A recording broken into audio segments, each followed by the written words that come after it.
आज की क्लास में हम पढ़ेंगे सह अभाज्य संख्याएं, को प्राइम नंबर्स। तो हेडिंग लिख लीजिए, सह अभाज्य संख्याएं। सह अभाज्य संख्याएं।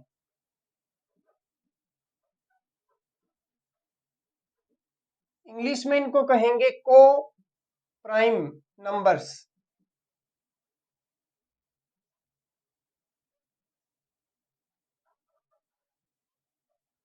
अर्थात वे संख्याएं जो अभाज्य तो है लेकिन सह मतलब साथ में अभाज्य है।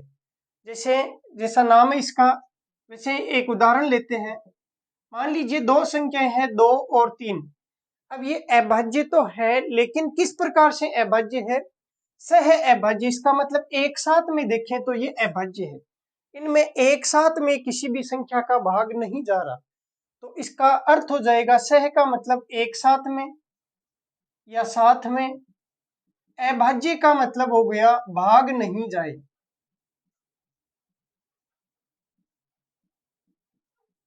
अर्थात वे संख्याएं जिसमें एक साथ में किसी अन्य संख्या का भाग नहीं जाए, वे अभाज्य संख्याएं कहलाएगी। किस प्रकार की अभाज्य? सह अभाज्य संख्याएं। तो परिभाषा तो आपको समझ में आ गई होगी। जैसा इसका नाम है वैसे ही इसकी परिभाषा है कि वे संख्याएं जो एक साथ किसी अन्य संख्या से विभाजित नहीं होती है, उन्हें हम सह अभाज्य संख्याएं कहते हैं। अब उदाहरण हमने लिया 2 और 3। इसको देखिए, क्या इसमें एक साथ किसी एक संख्या का भाग जा रहा है? नहीं जा रहा। अब मैं एक दूसरा उदाहरण लेता हूं जिसमें एक संख्या तो मैंने 2 ले ली लेकिन अगली संख्या मैंने 9 ली। अगर हम अलग अलग देखें तो 9 में 3 का भाग जा रहा है, तो अकेली अगर 9 लिखी जाती तब तो वो भाज्य संख्या हो जाती।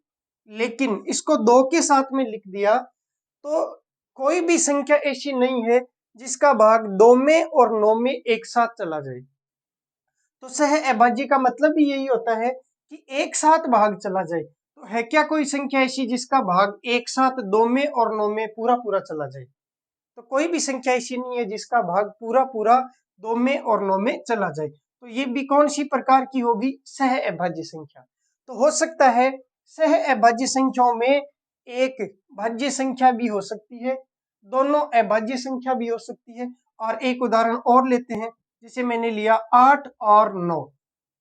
अब यहाँ पे देखें तो 8 अलग से देखें तो ये भाज्य संख्या है, 9 को अलग से देखें तो ये भी भाज्य संख्या है, क्योंकि 8 में 2 का भी भाग जाता है, 4 का भी भाग जाता है, 9 में 3 का भाग जाता है। लेकिन एक साथ जब लिखा तो क्या एक साथ दोनों में किसी संख्या का भाग जाता है? तो बिल्कुल नहीं जाता। कोई भी संख्या ऐसी नहीं है जिसका भाग 8 और 9 में एक साथ चला जाए। इसका मतलब अभाज्य संख्याएं, सह अभाज्य संख्याएं वे होती है जिनमें एक साथ किसी का भाग नहीं जाता है। अलग अलग देखें तो दो भाज्य संख्याएं भी सह अभाज्य संख्या हो सकती है, एक भाज्य संख्या और एक अभाज्य संख्या भी सह अभाज्य संख्या हो सकती है, और दो अभाज्य संख्या तो हमेशा सह अभाज्य संख्या होती ही है। ठीक, तो नोट कर लीजिए, लिखिए, अगर एक साथ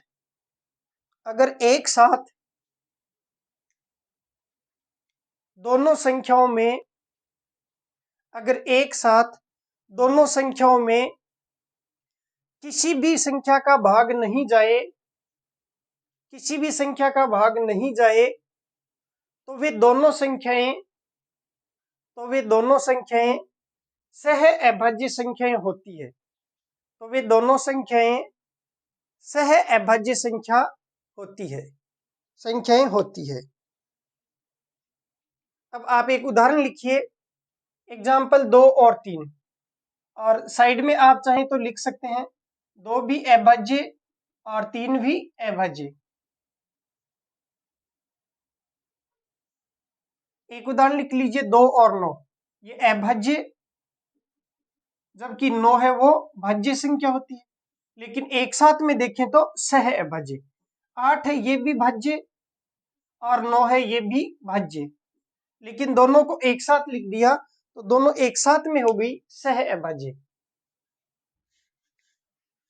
अब सह अभाज्य संख्याओं की और क्या विशेषताएं होती है देखते हैं। यहाँ पे देखिए, अगर आपको पूछा जाए कि 2 और 3 का महत्तम समापवर्ती क्या होगा, इनका में से क्या होगा, तो में से का मतलब होता है वह बड़ी से बड़ी संख्या जिसका भाग 2 और 3 में एक साथ चला जाए। तो आप सब जानते हैं कि किसी का भी भाग नहीं जाता है, इसी कारण तो ये सह अभाज्य संख्या है। तो इसमें कोई भी संख्या ऐसी नहीं है जिसका भाग जा रहा है। तो जिसका कोई नहीं होता उसका कौन होता है, ईश्वर होता है। और ईश्वर कौन होता है, एक। ईश्वर होता है एक। इसका मतलब इसमें एक का भाग तो चला जाएगा, बाकी किसी भी संख्या का भाग नहीं जाएगा। तो इनका में से भी क्या हो जाएगा, एक। तो नोट करके लिखिए, नोट। सह अभाज्य संख्याओं का, सह अभाज्य संख्याओं का में से, सह अभाज्य संख्याओं का में से हमेशा एक होता है। सह अभाज्य संख्याओं का में से हमेशा एक होता है। तो चलो में से देख लिया, तो ले से भी देख लेते हैं, लघुत्तम समापवर्ती भी देख लेते हैं। तो इनका ले से क्या होगा, तो इनका ले से होगा इनका गुणनफल। क्यों होगा गुणनफल, क्योंकि आप जैसे ही लघुत्तम ज्ञात करने की कोशिश करेंगे तो लघुत्तम लेने का सीधा तरीका होता है, किसी भी एक संख्या में भाग जा रहा है तो भाग दे दो। तो आपने 2 का भाग दिया, तो आपको पता है कि 2 का भाग केवल 2 में ही जाएगा, 3 में नहीं जाएगा। अगर 3 में भाग चला जाएगा तो ये सह अभाज्य संख्या ही नहीं बचेगी। इस कारण से ध्यान रखिए, सह अभाज्य संख्या की परिभाषा ही इसी प्रकार की है। तो भाग देंगे वो सिर्फ एक संख्या में ही जाएगा। तो 2 में चला गया एक बार, और फिर 3 है वो ऐसा का ऐसा, फिर 3 में केवल 3 का ही भाग जा सकता है। तो ये एक एक आ गया, वापिस इसको गुणा करेंगे तो 3 गुणा 2 ये हो गया 6, लघुत्तम आ गया 6। और वैसे इनका गुणनफल करें तो भी आएगा 6। ठीक, इसको देख लीजिए 2 और 9 को, 2 का भाग दिया 1, ये 9 ऐसा का ऐसा, 3 का भाग दिया 1, 3, 3 का भाग दिया 1 और 1, यहीं पे रुक गई। 3 गुणा 3 9, 9 गुणा 2 18, और गुणा किया, इनका गुणनफल देखा तो 9 गुणा 2 18। इसको देख लीजिए 8 और 9 को, इसमें भी वैसा ही आएगा। तो लघुत्तम समापवर्ती क्या हो जाएगा, उनका गुणनफल। तो लिखिए, सह अभाज्य संख्याओं का लघुत्तम, सह अभाज्य संख्याओं का लघुत्तम उनका गुणनफल ही होता है, उनका गुणनफल ही होता है, उनका गुणनफल ही होता है। अब आपको एक और जानकारी दे देते हैं, ध्यान रखिए। कोई भी 2 संख्याएं हैं तो उनका ले से गुणा में से, एक सूत्र होता है, ले से गुणा में से बराबर पहली संख्या गुणा दूसरी संख्या, पहली संख्या गुणा दूसरी संख्या। ये एक सूत्र होता है जो हर प्रकार की संख्याओं में अप्लाई हो सकता है। जैसे एक उदाहरण देखते हैं, मान लीजिए मैंने लिखा 8 और 12। अब इनका एक तो देखिए HCF मतलब में से तो हो जाएगा 4, 4 का भाग 8 में भी जा रहा है, 4 का भाग 12 में भी जा रहा है, तो में से हो गया 4। अब इनका लेस है, लघुत्तम लेते हैं, तो बड़ी वाली संख्या का पढ़ा बोल के देखते हैं। 12, 12 में 8 का नहीं जा रहा, 12 दूना 24, 24 में 8 का भी जा रहा है और 12 का भी जा रहा है, तो लघुत्तम हो गया इनका 24। अब इसमें मान रख के देखते हैं, लेस से गुणा में से, तो लेस से कितना 24 और गुणा में से कितना 4 बराबर पहली संख्या गुणा दूसरी संख्या, 8 गुणा 12। देखते हैं मान सम्मान आता है या नहीं। 24 गुणा 4 होता है 24 चौके 96 और 12 अंटे भी 96। देखिए दोनों का मान बराबर आया। इसका मतलब ये जो तरीका है वो किसी भी संख्या में आप लगा सकते हैं। तो आपके सिलेबस में लेसे और में से डायरेक्टली नहीं दिया हुआ है, लेकिन कई बार एग्जाम में नंबर सिस्टम के कारण से ये पूछ लिया जाता है कि एक संख्या का लेसे ये है और में से ये है, अगर उनमें पहली संख्या ये है तो दूसरी संख्या क्या होगी, या ऐसे पूछ लिया जाता है 2 संख्याओं का लेसे ये है, पहली संख्या ये है दूसरी संख्या ये, तो उनका में से ज्ञात करो।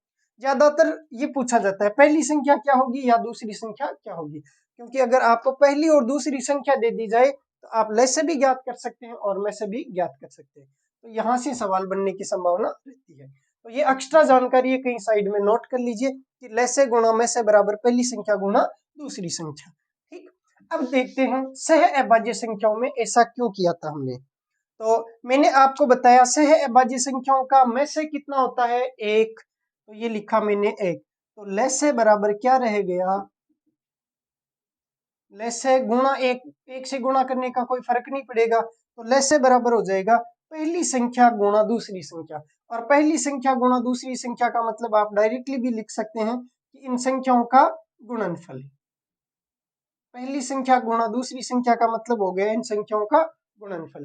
तो इस कारण से लघुत्तम क्या होता है, सह अभाज्य संख्याओं का उनका गुणनफल ही होता है। ठीक, नोट कर लीजिए इसको, उतार लिया होगा शायद। अगला लिखिए। अब हम देखते हैं कि कौन कौन सी संख्याएं हैं जो सह अभाज्य संख्याएं होती है। तो दो तीन बातें हैं, आपको बता देता हूं, एग्जाम के लिए ध्यान रखना। लिखिए, पहला तो ये लिखिए, दो लगातार संख्याएं हमेशा सह अभाज्य होती है। दो लगातार संख्याएं हमेशा सह अभाज्य होती है। कोई सी भी आप दो लगातार संख्याएं ले लीजिए, जैसे आपने एक उदाहरण लिया 100 और 101, तो ये दोनों आपस में सह अभाज्य संख्याएं होगी। आप चेक कर सकते हैं, किसी भी संख्या का भाग इनमें एक साथ में नहीं जाएगा। अन्य कोई भी उदाहरण ले सकते हैं आप, जैसे 37 और 38। आप चाहें तो कोई भी उदाहरण ले लीजिए, 76, 77। अगर ये दोनों संख्याएं लगातार है तो इसका मतलब ये सह अभाज्य संख्याएं होगी।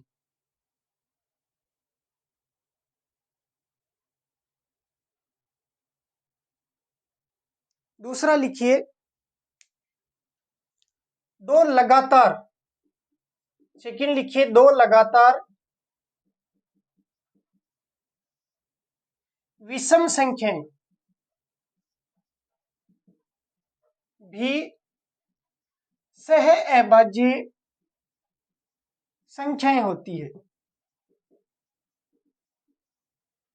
दो लगातार विषम संख्याएं भी सह अभाज्य संख्याएं होती है। एग्जाम्पल देखते हैं, जैसे आपने लिखा 33 और 35। अगर ये दो लगातार विषम संख्याएं हैं तो ये कन्फर्म सह अभाज्य होगी। 101, 103। कोई भी उदाहरण ले लीजिए, 999, 1001।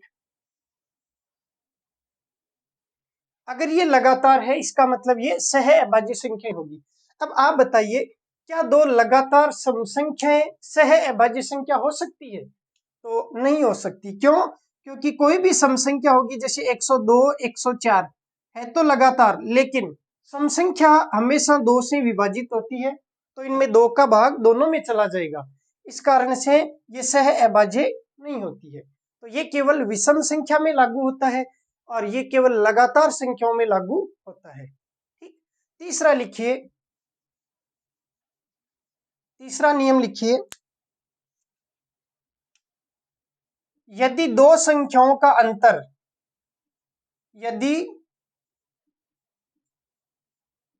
दो संख्याओं का अंतर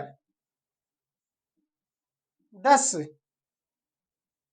100, 1000, 10,000 अर्थात 10 की घातांक के रूप में हो,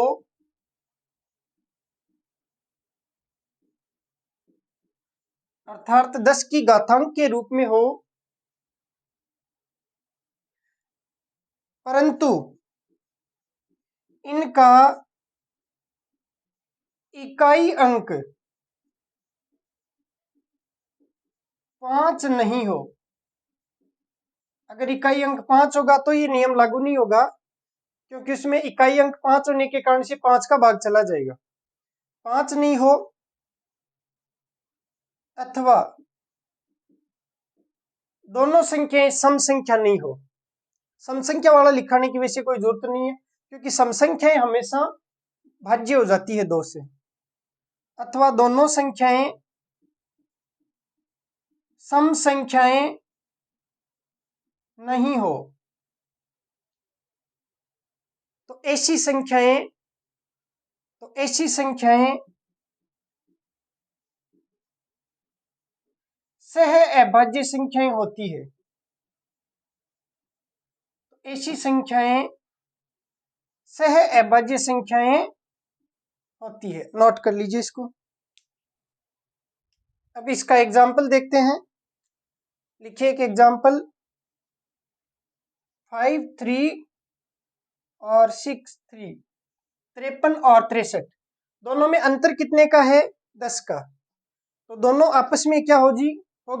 सह अभाज्य संख्याएं हो जाएगी। और उदाहरण देखते हैं, जैसे 113 लिखा और 213 लिखा, अंतर कितने का है? 100 का। तो दोनों सह अभाज्य संख्याएं होगी। एक आपने लिखा 2531 और एक लिखा 3531, दोनों में अंतर कितने का है? 1000 का। तो अंतर 10 का हो, चाहे 100 का हो, चाहे 1000 का हो।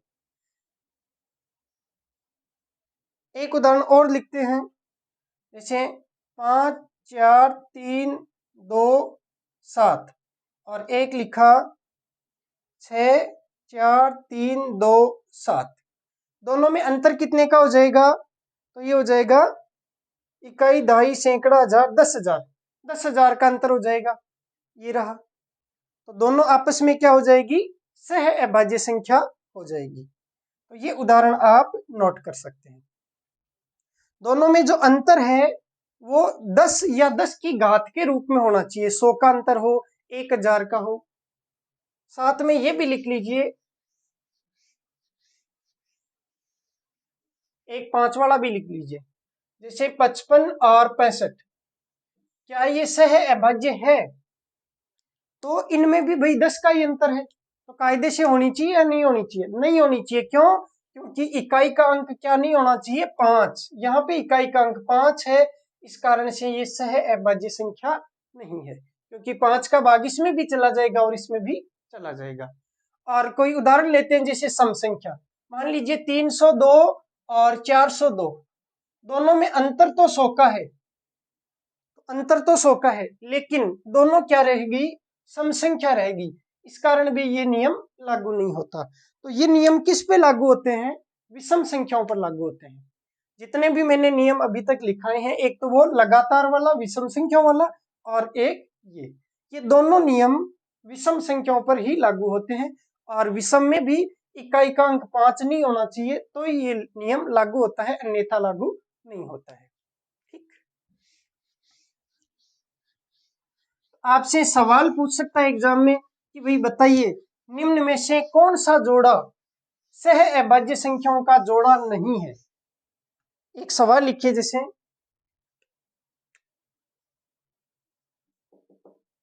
निम्न में से कौन सा जोड़ा सह अभाज्य संख्याओं का जोड़ा नहीं है? निम्न में से कौन सा जोड़ा सह अभाज्य संख्याओं का जोड़ा नहीं है? ठीक। ऑप्शन ए में लिखिए 79, 89। ऑप्शन बी में लिखिए 251, 351।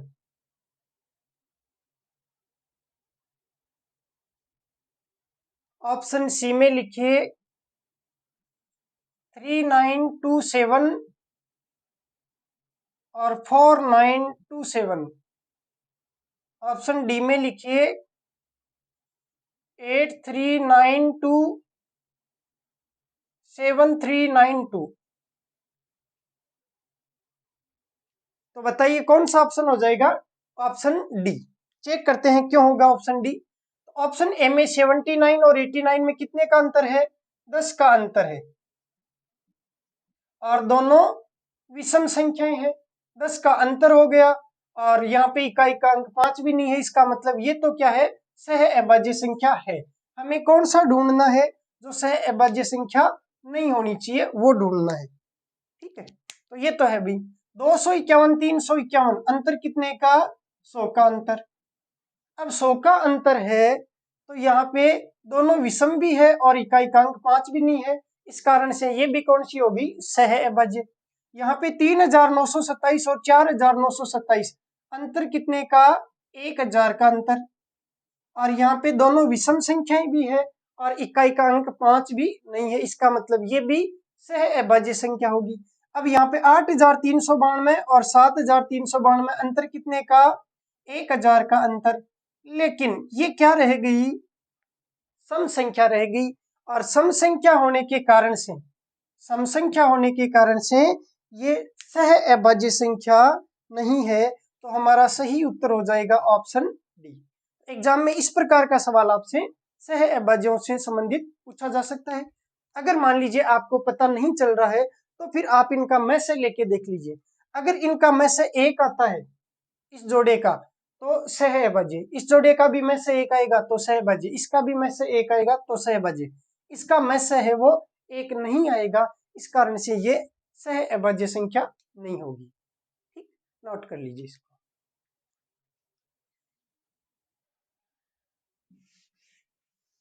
अब मैं कुछ आपको इंपॉर्टेंट अभाज्य संख्याएं लिखा रहा हूं, दो, जो एग्जाम में बार बार पूछी जाती है। अब हम कुछ उदाहरण लेते हैं अभाज्य संख्याओं का। जैसे एक संख्या है 111, ये कई बार एग्जाम में पूछी जाती है। तो ये गुणा होती है 3 और 37 का, 3 गुणा 37। एक संख्या है 1001 और ये गुणा होती है 7, 11 और 13 का, 7, 11 और 13 का। अगर इसको इससे गुणा किया जाए तो ये आता है 6 बार 1। तो इसको इससे गुणा किया, इसका मतलब इसको इससे गुणा किया तो ये हो जाएगा 3, 7, 11, 13 और 37। अब ये संख्या मैंने आपको इसलिए लिखाई है क्योंकि ये एग्जाम में आपसे पूछ ली जाती है कि बताइए, एक सवाल लिखिए जैसे निम्न में से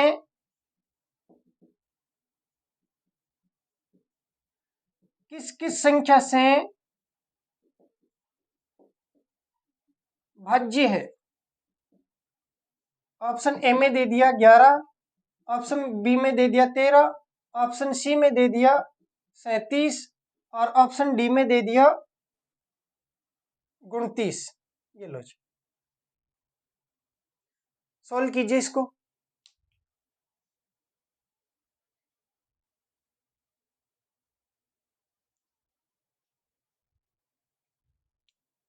तो कौन सा हो जाएगा? Option D. क्योंकि हम जानते हैं अगर 6 बार 1 1 1 लिखा हो तो उसमें इन सभी का भाग चला जाएगा। तो 3 का भी भाग चला जाएगा, 11 का भी भाग चला जाएगा, 13 का भी चला जाएगा और 37 का भी चला जाएगा, लेकिन 29 का भाग नहीं जाएगा। तो इस टाइप से सवाल आपसे भाज्य संख्याओं से, अभाज्य संख्याओं से पूछे जा सकते हैं। ठीक, तो इस क्लास में तो हम इतना ही पढ़ेंगे क्योंकि अगला जो टॉपिक है भाजकता के नियम, वो कंप्लीट होने में लगभग 1 घंटा लग जाएगा। तो वो नई क्लास में हम पढ़ाएंगे। तो भाजकता के नियम में हम क्या पढ़ेंगे? हम 2 से लेके 11 तक, जैसे 2 से 3 से भाजकता के क्या नियम होते हैं। आपके एग्जाम में सवाल पूछ लिए जाते हैं कई बार कि बताइए निम्न में से कौन सी संख्या 7 से भाज्य है, या बताइए निम्न में से कौन सी संख्या 11 से भाज्य है। इस प्रकार का सवाल आपके एग्जाम में पूछ लिया जाता है। तो भाजकता के नियम पढ़ेंगे। उसके बाद में कई सवाल ऐसे आते हैं, आपने देखा होगा कि आपसे पूछ लिया जाए कि बताइए 1 से लेके 100 तक कितनी संख्याएं ऐसी है जो 2 से भाज्य है, या कितनी संख्याएं ऐसी है जो 3 से भाज्य है, या फिर ऐसे पूछा जाता है कितनी संख्याएं ऐसी है जो 2, 3 तथा इनके लघुत्तम से भाज्य है, मतलब इन दोनों से भाज्य है। 2 से भाज्य है अथवा 3 से भाज्य है तथा 2 और 3 दोनों से एक साथ भाज्य है। उस टाइप के सवाल आने की एग्जाम में बहुत संभावना रहती है। तो वो हम पढ़ेंगे अगली क्लास में। तो तब तक आप रिवाइज कीजिए। धन्यवाद।